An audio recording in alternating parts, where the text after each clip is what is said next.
Merhaba, ben Tolga. Ben Gülden ve tabii ki ailemizin en değerli üyesi Max. Karavan yaşantımızın dolu dolu 4 yılı geride kaldı. 5. yıla 81 il Türkiye turu ile başlıyoruz. 6. şehir Isparta'dayız. 5. sezonda bakalım neler yaşayacağız, hep birlikte görelim. Enteresan bir yer bulduk.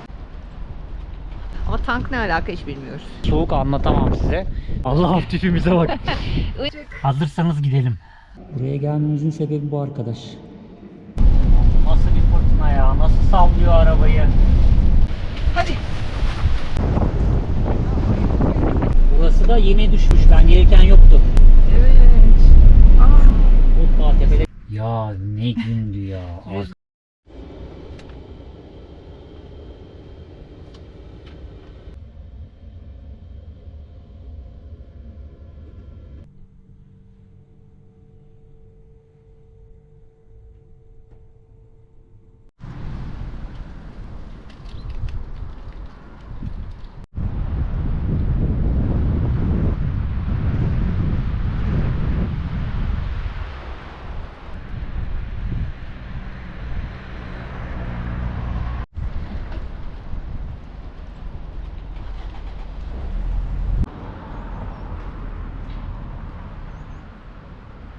Merhaba. Merhaba. Isparta'nın 3. videosu mu?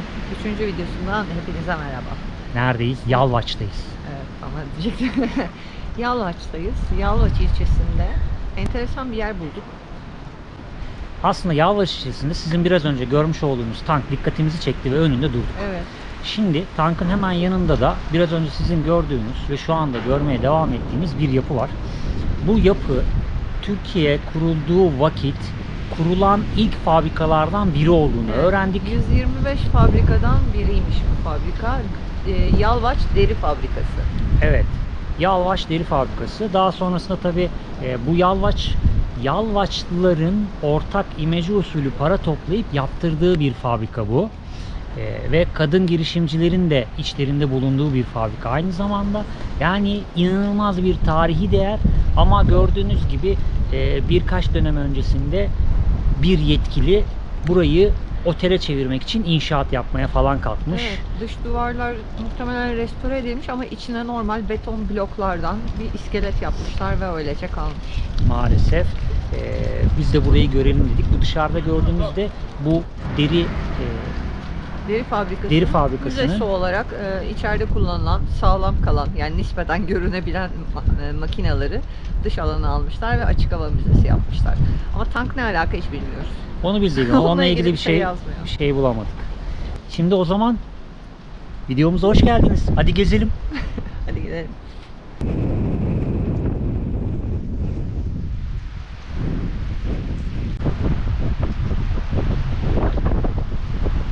Hazır mısınız fırtınada gezmeye? Şey yapacak mıyız Max'te? Hayır. Max'i bu havada almayalım bence. Ben ona bir kemik vereyim. Siz bir kemik verin ona. Gülden Hanımcığım.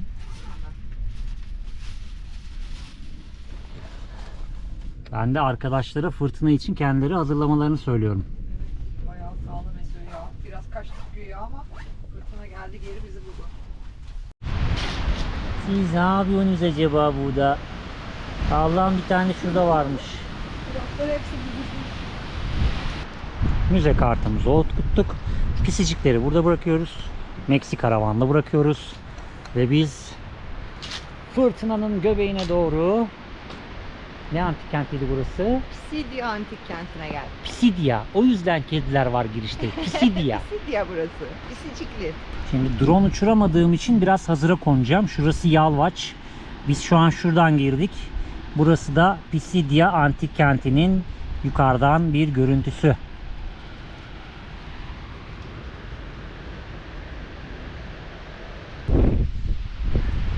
Detayları ve yeşilliği görebiliyor musunuz?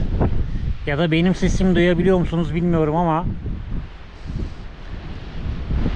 tasvirler efsane.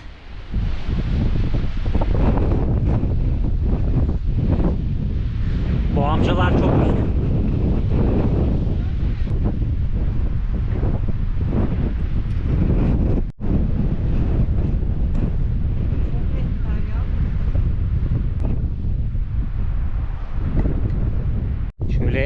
arkasına saklandım. Bir soğuk anlatamam size. Rüzgar cabası. Şurası da Doğu Batı Caddesi diye geçen cadde. Antik bir cadde. Milattan önce 3. yüzyıl mıydı? Neydi? Değil mi? Evet. Milattan önce 3. yüzyıl. Ve şu anda biz o caddede dolaşıyoruz. Tiyatroya doğru devam edeceğiz.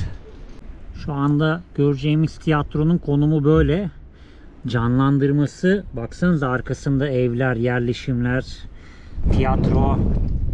Peki tiyatro ne kadar toprağın altındaymış, açılmış.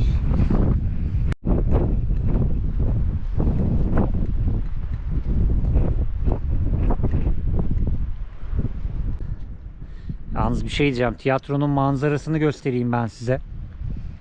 Bakar mısınız ya? Direkt dağlara karşı.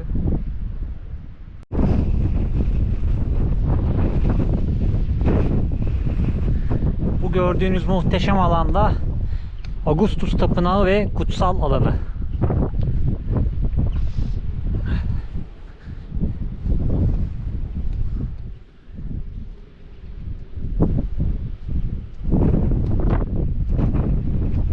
Videomuzu izleyip bize destek olan herkese kocaman bir kalp.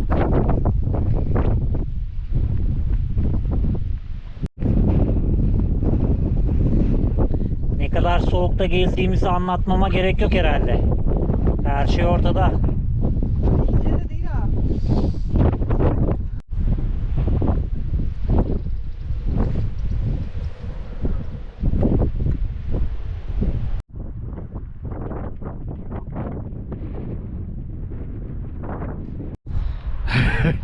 Allah tipimize bak. Incik cıncık her yerini gezdik. Evet. Her bulunan yeri gördük. Siz de üşüdüyseniz hadi eve gidelim artık. Ve yağmur başladı. Ama şimdi buradan çıkartılan eserlerin bulunduğu bir yere gideceğiz.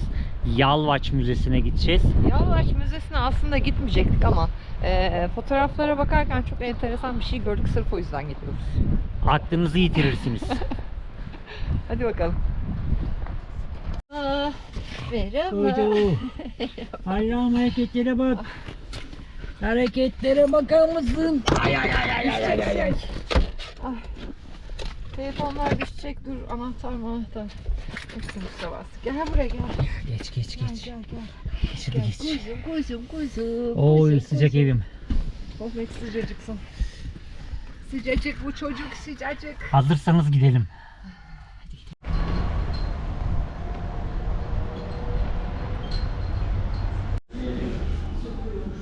Şu hayvanın ya da bir üsttekinin, bakayım, üsttekinin, şunun kafatasıymış şu. Dişlere bak. Evet.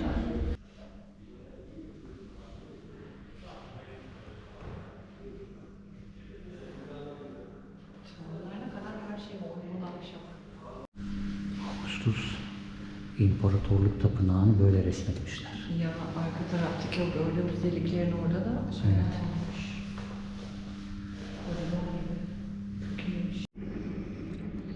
Buraya gelmemizin sebebi bu arkadaş. İlk defa böyle bir heykel görüyoruz antik çağda. Bayağı bu pinçer köpek. Evet. Anne gibi. Değil mi? Evet. İlk defa gördük böyle bir şey. Mermerden köpek heykeli yapmışlar. Oturan köpek heykeli. Pinçer ırkının atası. İsa'dan sonra 2. yüzyıl diyor.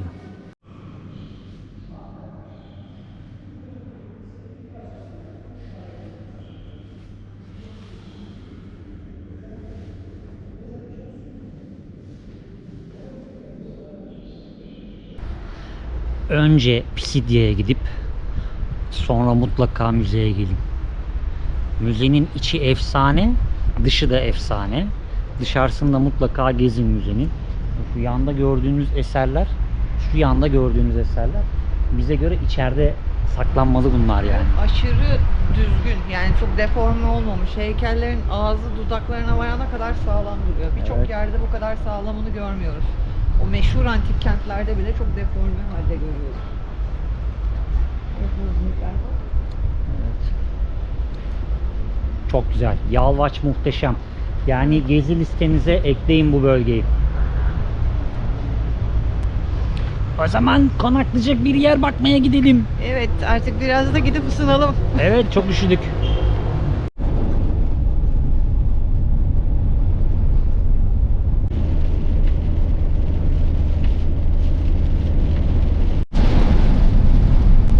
Nasıl bir fırtına ya? Nasıl sallıyor arabayı?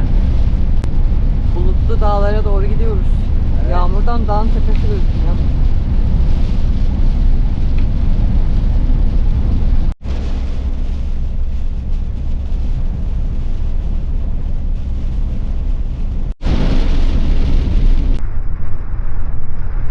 Leceğimizin lastiği işi bıraktı. Evet, görevden ayrıldı, terk etti bize. Yettiniz bu kadar.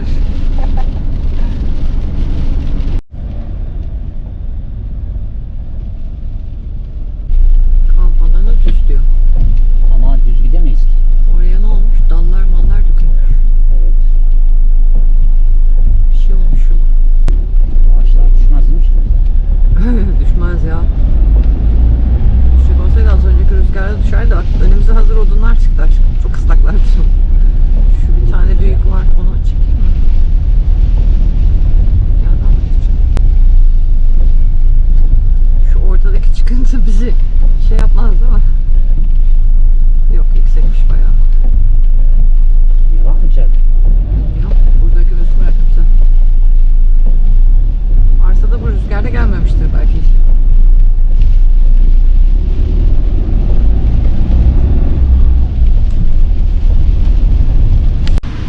Ben bunları çekeyim. Hoppa. Dışarısı koparıyor. Allah kurtulmadan. Rüzgardan kaçtık ya, rüzgara geri geldik. Vallahi ya. Hadi bakalım çekeyim. Hadi bakayım.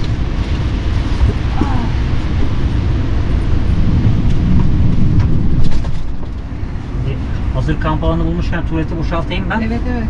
O yüzden tuvaletin yanında durduk hemen. Yerleşmedik henüz. Ben de Max'in yağmurluğunu giydireyim. Evet evet, onu da gezdirelim. Uzun doluluk oranı ne? Boş. Yarım.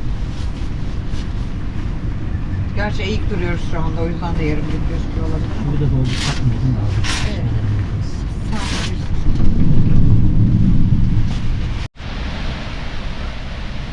Karavancılığın en kutsal görevini gerçekleştirmeye gidiyorum.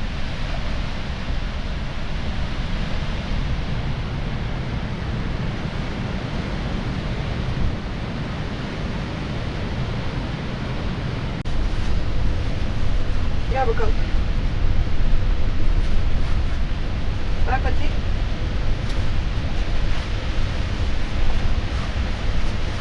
Bas. Diğer pati. Ayağın kayıyor. Ayağın kaydı çocuk. Şöyle bir küçük tutalım şöyle. Bir kaldır bakalım popoyu, arka ayaklarını da giydirelim. Bak. Bak.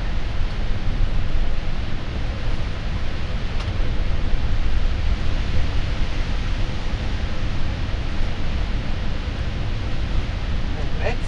Bana doğru yaklaş. Dur. Tutamadım, ellerim üşümüş. Kaldır ayağını. Hı. Hı, şöyle. Bicili bicili.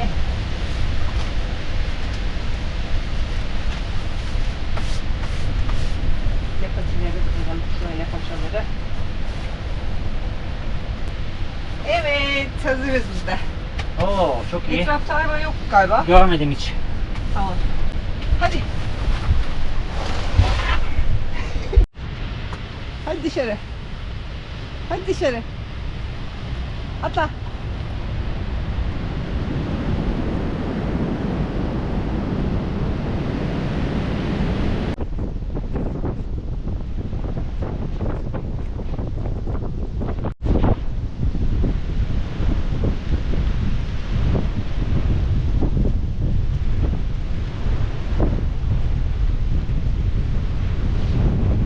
Hava koparıyor, koparıyor. Fena.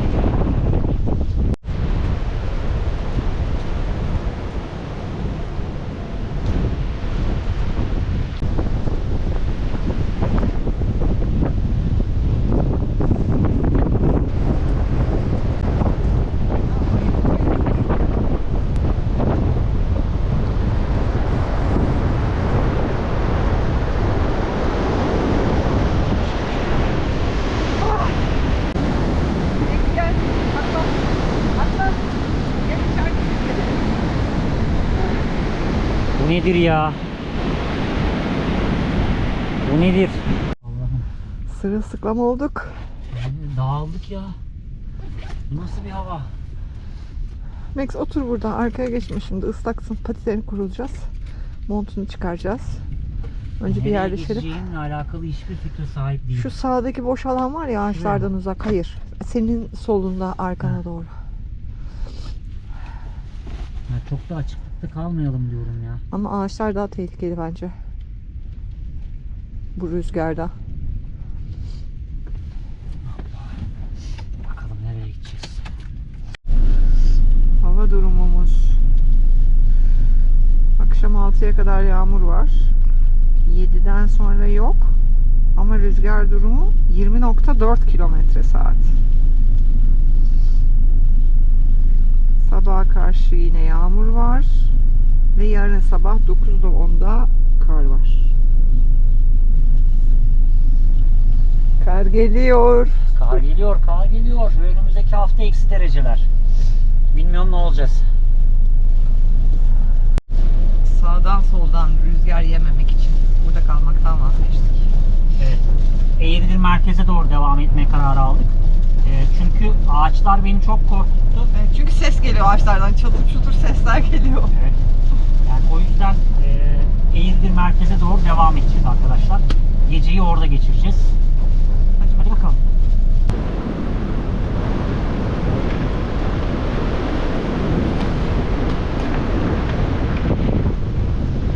Salıncak 8'ler çiziyordu.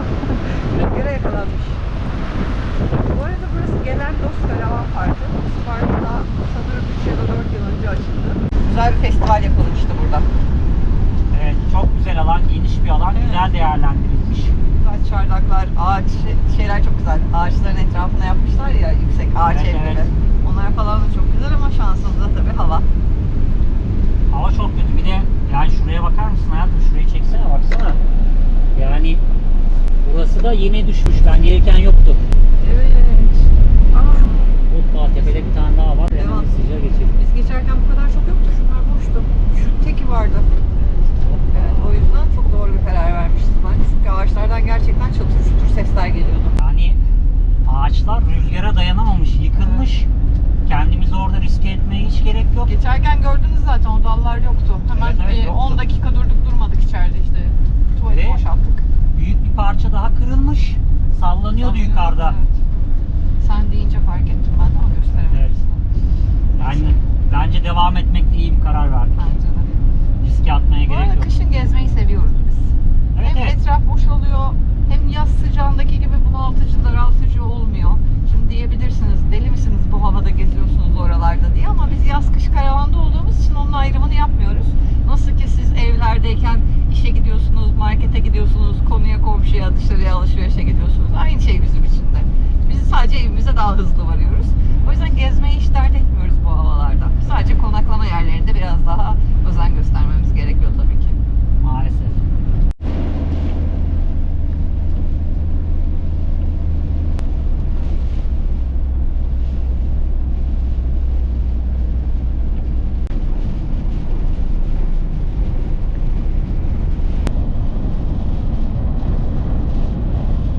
Peki daha yok.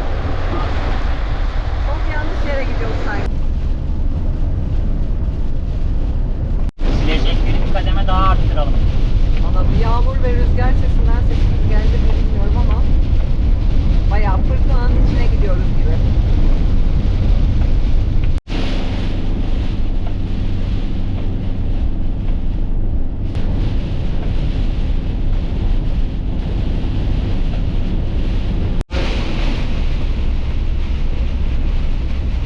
Karayolların arabasından bir şeyler uçmuş.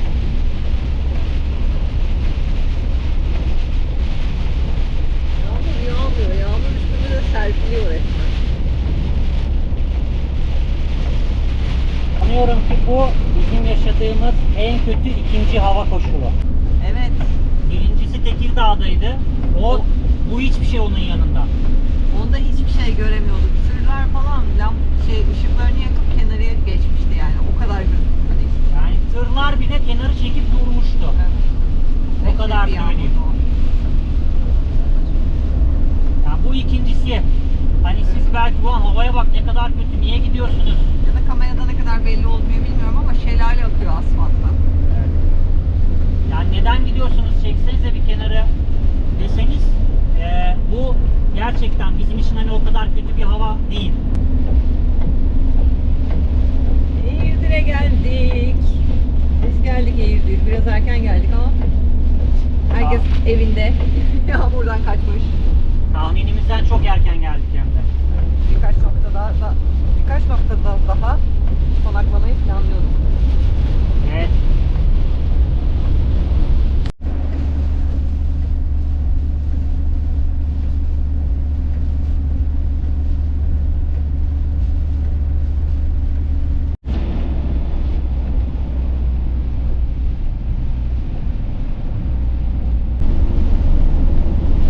Dağı arkamızda olunca biraz rahatladık sanki. Evet, evet. Fırtına rüzgar sesinden kurtardık, arkada kaldı.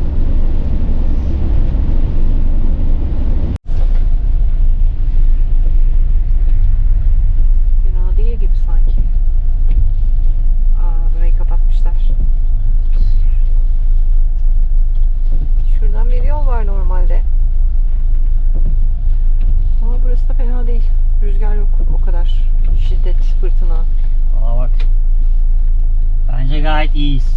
Evet, evet. Hemen arkamızda o adanın yamacı var.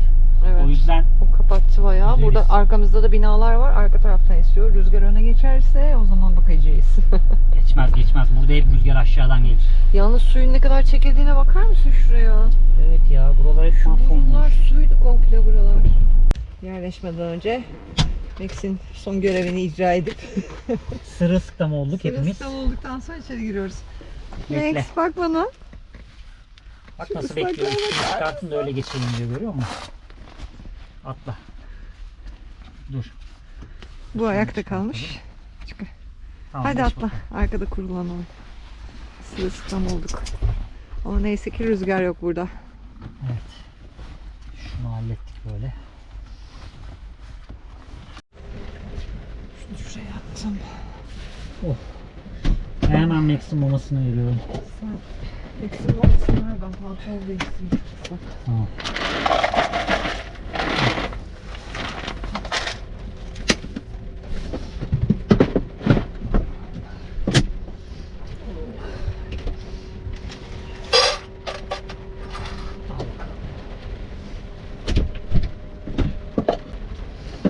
Biraz arkamız yüksek kalmış. Air süspansiyondan ayarlıyorum.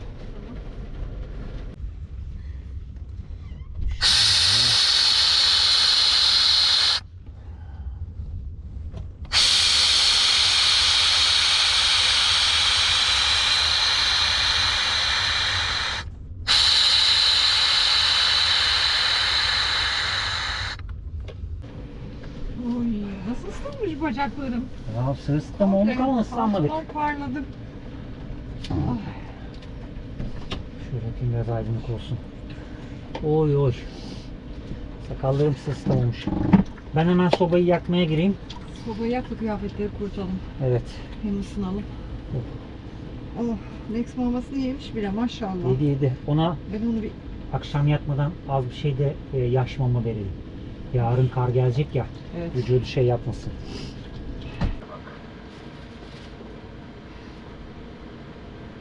Kuyruğu da kurutalım mı? Üşüme. Neydi bugün? Ne gibi? Pazar varmış burada. Perşembe.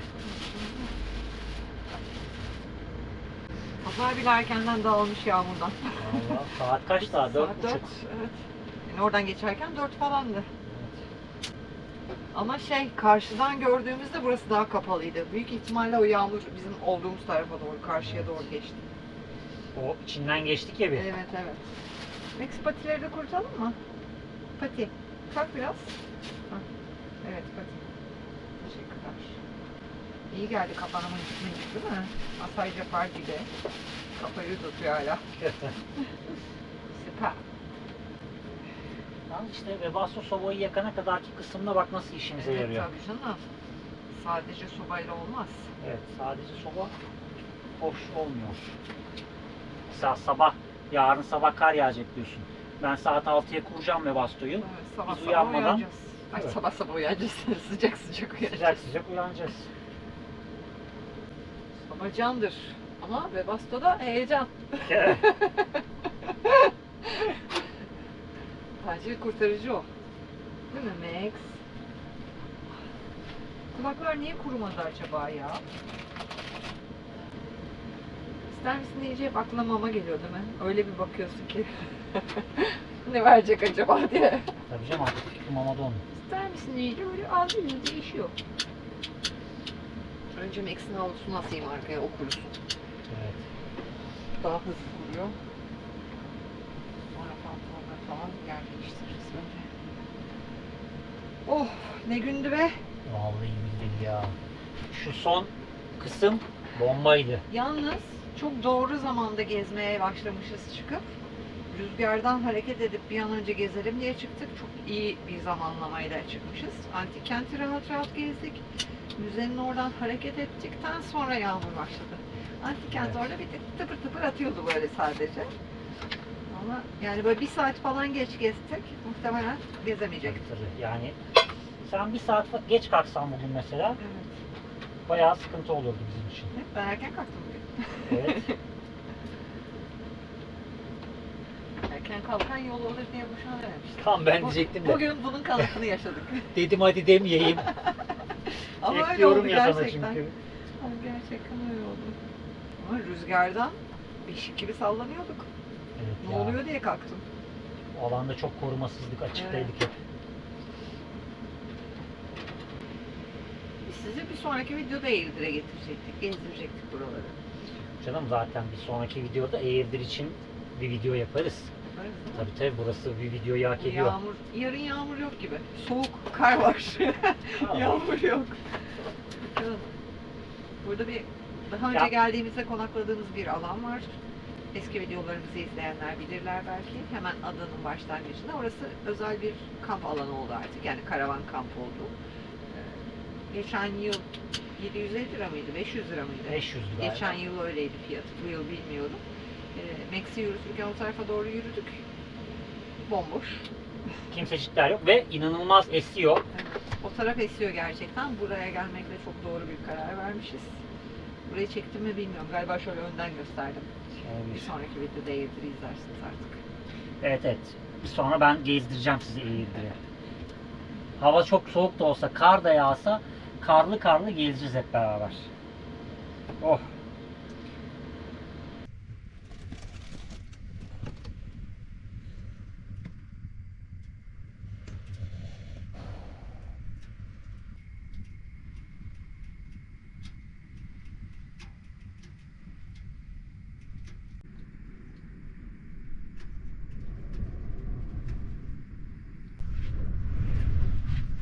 Kahveler, kahveler. Oh çok güzel oldu.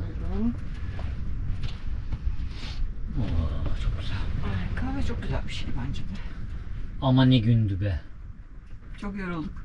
Ya ne gündü ya. Rüzgar Arkadaş. sersem etti yani, daha doğrusu yorulmanın haricinde. Evet. Rüzgar. Hele o son Eğirdir'e gelmeye karar verdiğimiz yerdeki rüzgar, arabanın sallantısı. Ya şuradan tepeye inerken Evet. işte yani Eğirdir'in alt tarafını dönerkenki kısım zaten çok fenaydı. İnanılmaz Evet. fenaydı yani. Yoldan sürekli su akıyordu aşağıya doğru, böyle su birikintileriyle birlikte.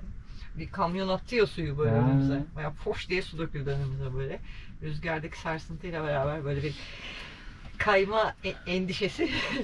O Yok, biraz Allah'a şükür lastiklerimiz iyi. Çok Evet, hızlı evet. da gitmeyiz bu tür yağmurlu havalarda. Daha sakin kullanırım aracı. O yüzden çok risk almıyorum kesinlikle.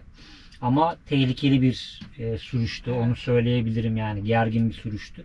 Sonuçta siz ne kadar dikkatli olursanız olun, karşınızdan gelen ya da arkanızdan gelen kişi kurallara riayet etmiyor olabilir. evet. Böyle zamanlarda da Allah göstermesin sizi de kazaya bulaştırabilirler yani. Bir de yollarda böyle çok aktif kullanılan yollar olmadığı için Evet. nasıl olsa boş yollar diye özellikle yani yolu bilen insanlar daha rahat kullanıyorlar. Ki çekim yapmadığımız bir esnada arabanın bir tanesi bizim şeritten döndü yani. Evet. Çünkü Çünkü neden olmasın, dönebiliyor ya da dönemiyor. Evet. Yani Oy oy. Ama güzeldi. Güzeldi, güzel. Ee, Antik kent efsaneydi Pisidia. Evet, şansımız yaver gitti bence. Orayı rahat rahat Mükemmel. her tarafı gezdik. Kesinlikle. Size nispeten göstermeye çalıştık. Pisidia'ya gitmeden önce göl kenarındaydık. Sabah aslında bir gün daha kalacaktık biz orada. Ama ben şimdi ekran görüntüsünü koyarım size. Anlık rüzgar hızı 80 kilometreye varan bir rüzgar dalgaları olacaktı. Ortalama hız da 40 kilometrelerdeydi. Evet. Hani dedik ki çıkalım. Ben zaten sabahın saat 5'inde uyandım. Rüzgar nasıl sallıyor karavanı. Beşik gibi böyle. İnanılmaz fenaydı. Saat 8'de de Gülden'i uyandırdım. Yanıyor. Sobanın altını açabilir miyim? Bir şey oldu. Rüzgar vurdu. Buradan puf yaptı. Aç. Açayım o yüzden. Sen görmedin konuşurken. Yok görmedim. Rüzgar biraz Rüzgar döndü bu saçma tarafa dönüyor doğru, ya. Evet. Lodoslu havaların sıkıntısı. Bursa'dan Evet. biz alışkınız baca tütmesine. Normalde tütmüyor bacamızı ama lodoslu havalar Direkt şuradan içeriye vurdu galiba. Ben bile duydum yani dışarıdan Abi, sesi. ben Duyup duymadım. baktım. ne diyordum ben? İşte sabah 8'de de Gülden'i uyandırdım ve yola çıktık öylelikle. Evet, Pisidia. kahvaltı bile yapmadan çıktık çünkü gerçekten çok şiddetli bir sallantı vardı Evet. orada. Yalvaç tarafına devam ettik. Yalvaç'a bir gittik. Hiçbir şey yok. Süt liman. Rüzgardan kaçtık diye sevindik ilk önce. Evet. Ama sonra biz antik kenti gezerken ufak ufak yağmur atmaya başladı böyle pıtı pıtı pıtı pıtı pıtı. Hatta antik kent görevlisiyle konuşurken, müze kartla giriş yaparken bir ufak merhabalaştık. Orada konuşurken hava sabahtan çok güzeldi, şimdi esmeye başladı. Dedi ki bu hiçbir şey değil, biz daha kötü Daha rüzgardan beter geliyoruz. yani. Meğer rüzgar peşimizden gelmiş o tarafa. Biz o tarafa rüzgarı da götürmüşüz. Evet. Biraz önden gitmişiz, rüzgar Evet. yetişti tekrar. Orada rüzgarla biraz ya çok zor değildi. Gezdik rahat rahat da tam çıkışa Evet. doğru yağmur atmaya başladı. Biraz hızlı hızlı yürüdük. Pisidia'ya giderseniz Pisidia'nın zaten izlediğiniz, gördüğünüz çok fazla bir kalıntıya sahip olan bir yer değil. Ama konumu itibariyle etrafa baktığınızda ve bundan işte binlerce yıl evvelini düşündüğünüzde biraz hayal gücünüzü canlandırdığınızda muazzam bir beyin patlaması yaşıyorsunuz Çok orada. güzel bir antik kent varmış orada. Yani hala bu kadar net o kabartmalı kalıntılar diyeceğim. Farklı özellikle şeyler vardı. O kadar net, o kadar düzgün gözüküyorlar ki müze tarafına da uğrayayım mutlaka bu tarafa Tabii gelişim. müzeye de uğrayın. Yani müzede tapınağa o benim size gösterdiğim şu anda ekranda izlediğiniz o tapınak kısmını bir görselleştirmişler. Evet. Hani hayran kalırsınız. İlk önce müzeye gidip oraya giderseniz orada biraz hayal kırıklığı yaşayabilirsiniz. Önce oraya gezip sonra müzeye gezerseniz yani bakış açınız tamamen değişebilir. Ve orada bulunan o devasa kafa kemik, çene altı kemiği nasıldı? Evet. Hani enteresan hayvanlar varmış yani bir de orada vakti zamanında. Bu kemikler, bu fosiller bulunmuş. Biz ilk şok olduğumuz Burdur'da ki müzede, ne müzesiydi o? Doğa Tarihi Müzesi. Burdur'daki Doğa Tarihi Müzesi'nde şok geçirmiştik. Çünkü mamut kalıntısı varmış Evet, mamut Burdur'da. vardı. İşte gergedangillerden, fil Evet. soyundan gelen şeyler vardı. kalıntılar. Antalya'da Karain mağarasını gezdiğimizde yine aynı şekilde mamut Evet. kalıntıları, mamut kemikleri falan bulmuşlar falan. Yani Evet, muazzam. Pisidia Antik Kenti'nin girişindeki bilgilendirme tabelalarında, bilmiyorum çektin mi orayı? Yok. Mesela bir tane kazıda bulmuşlar bir kemik öbeği. Kemik de değil aslında, bir hayvan iskeleti vardı direkt. Direkt dinozor gibi bir şeydi. Bulursak onu da köşeye bir yere ekleyelim. Yok ben çekmedim onu da. Google'dan bakarız bulabilirsek. Yani şeyde, müzede yoktu. Müzede özellikle ona da dikkat ettim. Hani ötekilerin yanında var mı diye. Müzede yoktu o görüntü ama bayağı dinozor yani resmen. Ve bizim esas müzeye gitmemizin sebebi Evet. sizlerin de izlediği ve şu anda ekranda gördüğünüz o köpek. Abi, Köpek çok ve hiç ilginç görmedik yani. daha önce. Evet, yani hayvan figürleri oluyor ama işte bildiğimiz işte inek oluyor, keçi oluyor ya da mitolojik varlıklar oluyor falan Şimdi ama o- bu tam bir köpek. O Pincher cinsi. bahsettiğimiz görseller, inek görselleri vesaire görselleri genelde yapıların üstlerinde görüyoruz Evet. biz onu. Daha önce hiç direkt bir hayvan görseli bu şekilde O bir büyüklükte. biblo tarzında yapılmış bir şey görmedik Evet. hiç. Hep çok minik böyle işte o Evet. figür olarak yapılan şeyler falan. Bu bayağı büyük mermerden oyulmuş. Pincher ırkına ait köpeğin bence atası direkt o yani. Evet, Direkt o evet. köpek çünkü. Enteresan yerlerdi ya, Evet, güzel çok yerlerdi. Eğirdir Gölü'nün etrafı çok güzeldi. O kısım Evet. durduğumuz Bu aşağı tırtırların alt Aşağı tarafın Tırtar. aşağı Tırtar. Oradan sonra geldiğimiz yol da çok güzeldi aslında, Evet, evet. manzarası. Tabii hava koşulları dolayısıyla birçok yere deneyemedik. Yoksa konunun Evet. birçok yer vardı aslında. Durulabilecek yerler Var, vardı yani yani geçerken gördük. Şimdi sizin izlediğiniz o Yalvaç'tan bu tarafa kadar olan kısımda Tabii yağmurdan ne görebildiniz bilmiyorum ama hep sis bulutu vardı çünkü. özellikle ne karavan parkıydı orası, ve yine unuttum adını. Gelen dost. Hı. Gelendos Karavan Parkı'ndan sonra bu tarafa gelene kadar yaklaşık 6-7 tane daha karavanla konaklanılabilecek yer var. Evet. Ama yağmur, fırtına ve oralar toprak alan, çamur. Çamurdu hep. Yani Max ile mahvolurduk oralarda. O yüzden içerilere giremedik. Direkt bu tarafa geldik. Bu tarafa en azından yarın yağmur da yağsa, sağanak da yağsa en azından beton bir zemini var. Max çamurlanmayacak. Onun kurulanma kısmı daha rahat, daha kolay olacak. O yüzden bu tarafı seçtik. Bu taraf da şeyden geldi aklımıza. Rüzgar adanın üst tarafında estiği için dedik ki Evet. adanın bari iki tarafı var. Birinden birine saklanabiliriz. Gerçekten öyle oldu. Biz adanın girişinde zaten bir kale var. Buraları gezeceğiz hep. Ben size göstereceğim buraları bir sonraki videoda. Biz onun arkasına sığındık. Evet, rüzgarın ters yönüne geçtik. Güzel oldu. Burada belki sen bahsetmişsindir, hatırlayamıyorum. Az ileride bir karavan park var. Karavan park değil de aslında bir otopark. Karavancılar oraya çöktüğü için, sonrasında çöktüklerinden dolayı orada bir ufak bir mahalle muhtarlıkları kurdular bunlar kendi aralarında. Belediye başkanından işte garip garip isteklerde bulundular. Sonra orayı tık belediye bir ücretli yaptı. Evet. 500 lira galiba şu anda. Geçen yıl 250 lira da istedikleri olmuş, 500 lira da istedikleri olmuş. Bir görevli yok girişte bu arada. Sabah saatlerinde zabıta gelip ücretlendirmeyi istediği gibi alıyormuş. Evet. Ya böyle enteresan, başıboş bir yer. Orası ücretlendirildikten sonra da işte Max'i yürütürken gördük. İncin top oynuyor. Evet. Yani karavan park değil, Boş otopark kaldı. zaten. Normal karavanlar da geliyor. Arabanızı da çekebiliyorsunuz. Evet, karavandan ücret enteresan bir yer. alırken park eden arabalardan ücret almıyorlarmış bu arada. Şeyde yorumlara baktım tekrar da. Oraları hep göstereceğim size. Bir sonraki videoyu kaçırmamak için kanalımızdaki bildirim zilini işaretleyin. Bütün bildirimleri açarsanız videolarımız yayınlanmadan önce sizlere bildirim gelir. Siz de böylelikle videomuzu ilk izleyenler arasında olup bizimle canlı sohbete katılabilirsiniz. Aynen öyle. Evet. Evet. Çok güzel. Kahve çok güzel. Teşekkür ederim. Afiyetler olsun. Yağmur başladı bu tarafta da böyle tatlı tatlı rüzgar öne doğru geçiyor galiba. Evet. Yağmurun sesine bak. Pıtır pıtırken çok güzel. Hep güzel de rüzgarlı olunca böyle Çok sallıyor. evet şey yapıyor, yoruyor gerçekten. Ama Unimog olunca yormayacak. Daha çok sallanacağız. Yüksek olunca Yayık daha ayrığına sallanacağız döneceğiz direkt vallahi. onun içinde. Sallanamayız. Burada 3 ton sallıyor. 3 Tabii. ton sallayabiliyor. Ama orada 7,5 ton. Belki 10 ton. O 80 Sağlam kilo. basacağız. Tabii. Ne demişler? Sağlam basacağım bu hayatta demişler.